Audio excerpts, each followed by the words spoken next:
Ghanshyam Tiwari, GST आपको मैं बुलाता हूं और जीएसटी की भी यहां चर्चा हो रही है।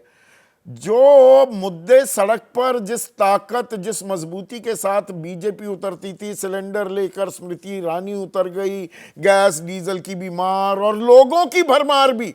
मुझे याद है श्री श्री रविशंकर वो बोले अरे मोदी को लाओ 40 रुपए पर आ जाएगा डॉलर, अब वो 84.5 हो गया। या अमिताभ बच्चन, अक्षय कुमार, अनुपम खेर। अमिताभ बच्चन तो वो गाड़ी में आग लगाने की बात कर रहे थे कि ऐसी आग लगी हुई है पेट्रोल के दामों में, अब कोई आग नहीं लगी हुई। पिछले 3 सालों से 4 सालों से 16 बार एक्साइज ड्यूटी बढ़ा दी। आप दरअसल लोगों का समर्थन और सड़क पर संग्राम इन मुद्दों पर करने में नाकाम है। क्या यह भी एक कड़वी हकीकत है? नमस्कार संदीप जी, आपको, दर्शकों और को पैनलिस्ट को। 3 अहम बातें हैं।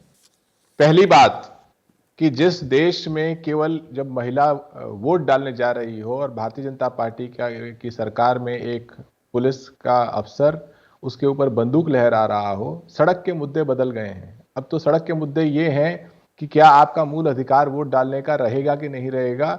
ऐसा क्यों है कि जो पार्टी संसद को सिर्फ इसलिए नहीं चलने दे रही कि वो अडानी को बचाना चाहती है। मैं यहां पर लोगों के सवाल भी ले रहा हूं घनश्याम, अन्यथा मत लीजिएगा। अयोध्या वासी हैं रामेश्वर दत्त, वो आप ही की बात में सुर मिला रहे हैं। वो कह रहे हैं नेता जब जनता के मुद्दों पर चर्चा ना करके बटेंगे तो कटेंगे के नारे और हिंदू मुसलमान पर राजनीति करेंगे तो देश की इकोनॉमी का यही हश्र होगा। रामनगरी से बोल रहे हैं। देखिए, केवल नेता की बात नहीं है इसमें, कोई बिल्कुल रामनगरी से बोल रहे तो बिल्कुल सच को सच की तरह कहा जाए। हमारे देश में बटेंगे कटेंगे पार्टी की सरकार है। प्रधानमंत्री से लेकर के भारतीय जनता पार्टी के तमाम मुख्यमंत्री बटेंगे कटेंगे मॉडल पे यकीन करते हैं। और उत्तर प्रदेश में बांटेंगे काटेंगे का नजारा आपने बहराइच में देखा, आप उसे संभल में देख रहे हैं। आज भी जब इतनी घातक रिपोर्ट आई है, और ये इकलौती रिपोर्ट नहीं है, ये तो अर्थव्यवस्था की रिपोर्ट है। इसी तरीके से आईएलओ ने रोजगार की रिपोर्ट प्रस्तुत की, जिसने कहा कि भारत में 12 करोड़ लोग जो है अनएम्प्लॉयड हैं। हमारे देश में जो 14 करोड़ सबसे गरीब लोग हैं, उनकी तुलना में 14 करोड़ सबसे अमीर लोग 10 गुना ज्यादा कमा रहे हैं। तो ऐसे में न प्रधानमंत्री ने कुछ बोला, न भारतीय जनता पार्टी के कैबिनेट मिनिस्टर्स ने कुछ बोला।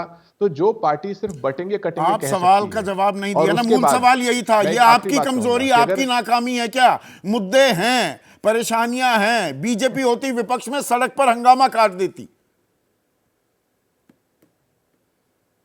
नहीं, देखिए, बीजेपी विपक्ष में है लेकिन जनता के विपक्ष में है। आज संसद कौन नहीं चलने दे रहा है? क्यों नहीं चलने दे रहा है? इस देश में मैं आपके दर्शकों से कहना चाहता हूं, ये बिल्कुल जीरो सम गेम है।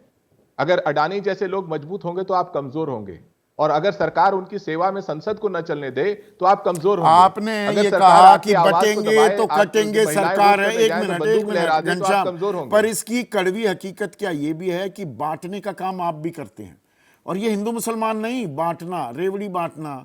भाई लाडकी, एक बार सुन तो लीजिए पूरी बात, आपको समझ में आ जाएगी। घनश्याम सुनिए, थोड़ा सब्र रखिए, और दर्शकों को भी ये समझने की जरूरत है जो सवाल है। लाडकी बहन योजना 1500 रुपए महायुति ने देकर जबरदस्त जीत हासिल कर ली, और वही काम आपने कर दिया झारखंड में। 1000 रुपए दिए मैया सम्मान योजना के, अब उसे 2500 कर दिया। बांट के काम चल जाएगा, आमदनी बढ़ाने की फिक्र किसी को नहीं है, सबने शॉर्टकट अपना लिया। तो असल सवालों पर चर्चा, गंभीर चर्चा कैसे होगी, विमर्श कैसे होगा? संदीप जी, चुनाव भारत में पारदर्शी तरीके से लड़े जाते हैं। अगर नतीजा पारदर्शी ना हो और जनता पूछने लगे कि यह नतीजा मशीन का है कि लोगों का है, उस बहस में हम नहीं जाएंगे। महाराष्ट्र पैमाना नहीं है। आपका जो दर्शक देख रहा है, क्या वो महंगाई से नहीं जूझ रहा? आंकड़े बताते हैं कि हमारे देश में आम परिवार 1000-1500 से महंगाई खत्म हो जाती है ना। वो वैसी घूम गए सब्जी वाले से कि 500 रुपए की तो सब्जी है, पर 1000 रुपए अच्छे लगने लग गए आम आदमी को। आमदनी इतनी कम हो गई, बचत कम हो गई, वही दिख रहा है उसे। आपके जो दर्शक देख रहे हैं वो देख रहे हैं कि प्रधानमंत्री को बटेंगे कटेंगे से फुर्सत नहीं है। भारतीय जनता पार्टी के मुख्यमंत्रियों को बटेंगे कटेंगे घुसपैठियों की बात करने से फुर्सत नहीं है। रोजगार की जिम्मेदारी किसी की नहीं है। परीक्षा के पेपर लीक हो रहे हैं, संसद चल नहीं रही है क्योंकि अडानी को बचाना है। इस पार्टी का आम नेता करोड़पति से 100 करोड़पति, 1000 करोड़पति, न जाने कितना करोड़पति हो गया है। पार्टी ने 10 साल में 13,000 करोड़ का चंदा जमा किया है। ये पार्टी कैसे जनता की सेवा करेगी जब मशीन से इसको वोट मिल रहे हैं? तो इसलिए ये सवाल नहीं, अभी जो मूल सवाल है अभी भी उसका जवाब नहीं मिल रहा है। एक सेकंड घनश्याम,